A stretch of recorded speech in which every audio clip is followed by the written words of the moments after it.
بسم اللہ الرحمن الرحیم الصلاۃ والسلام علیک یا رسول اللہ وعلی آلک واصحابک یا سیدی یا حبیب اللہ الصلاۃ والسلام علیک یا نبی اللہ وعلی آلک واصحابک یا نور اللہ۔ آج کے اس پرفتن دور میں کچھ لوگوں کی یہ سوچ ہے یا خیال ہے کہ دین اسلام کی اشاعت و ترویج صرف اور صرف مردوں کا ہی کام ہے۔ تو میں آپ کو بتانا یہ چاہتا ہوں کہ دین اسلام کی اشاعت و ترویج تبلیغ خواتین نے بھی کی، اور آج سے نہیں پہلے کی چلتی آ رہی ہیں۔ صحابہ کرام رضوان اللہ تعالی علیہم اجمعین کو جب کبھی مسئلہ ہوتا، کوئی پریشانی ہوتی، تو وہ سیدھا سیدہ ام المومنین اما عائشہ الصدیقہ رضی اللہ تعالی عنہا سے جا کر پوچھتے۔ آپ رضی اللہ تعالی عنہ سے اس کا حل ضرور مل جاتا۔ اور آج میں آپ کو محدثات کا تذکرہ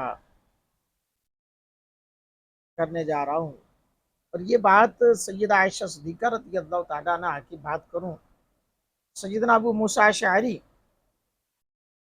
رضی اللہ تعالیٰ عنہ فقیہ و عالم صحابی، سیدہ عائشہ رضی اللہ تعالیٰ عنہ کے علم و فضل کے متعلق اپنا اور اپنے جیسے دوسرے ساتھیوں کا تذکرہ کرتے ہیں۔ آپ فرماتے ہیں کہ ہم اصحاب رسول کو جب کبھی کسی حدیث کے معاملے میں کوئی مشکل پیش آتی تو ہم جا کر سیدہ عائشہ صدیقہ رضی اللہ تعالیٰ عنہ سے پوچھتے، تو ان کے پاس اس کا علم ضرور ہوتا تھا۔ تو حضرات گرامی قدر،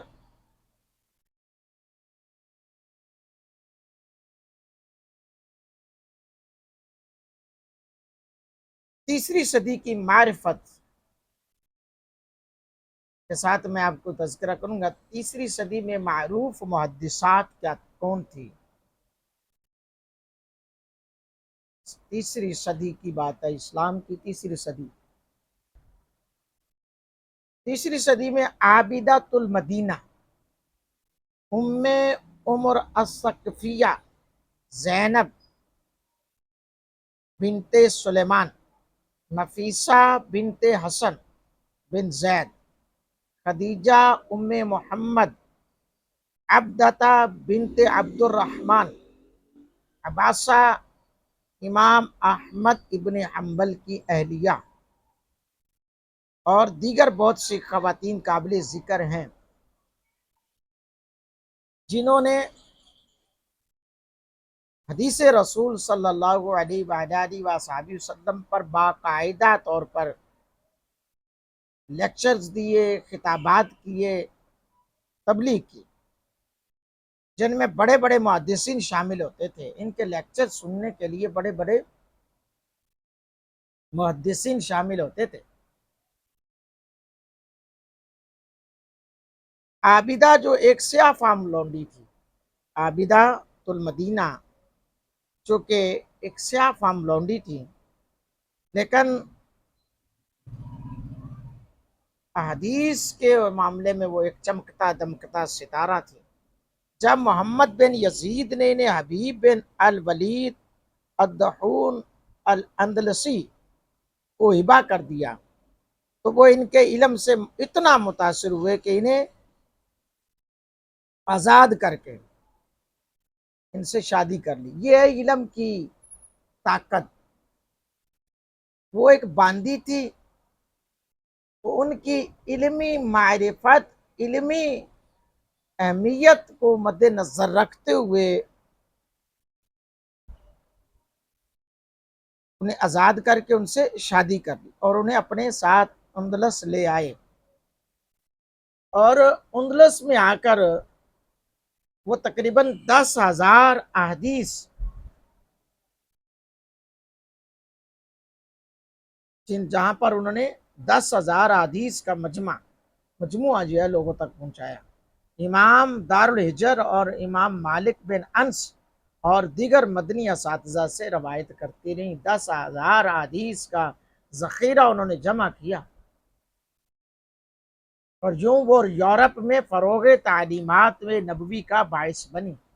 یورپ کے اندر وہ اندلس اور ابن حبان کے اندر وہ